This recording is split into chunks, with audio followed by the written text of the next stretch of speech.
भगवान श्री कृष्ण जब माता देवकी और पिता वसुदेव को कंस के चंगुल से छुड़ाने गए, तब उनकी उम्र 14 वर्ष थी।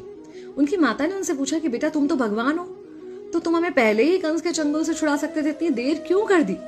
तो कृष्ण जी ने कहा, माता, क्या पिछले जन्म में आपने मुझे 14 वर्ष का वनवास नहीं दिया था? माता हैरान रह गई, बोली, ये क्या कह रहे हैं आप?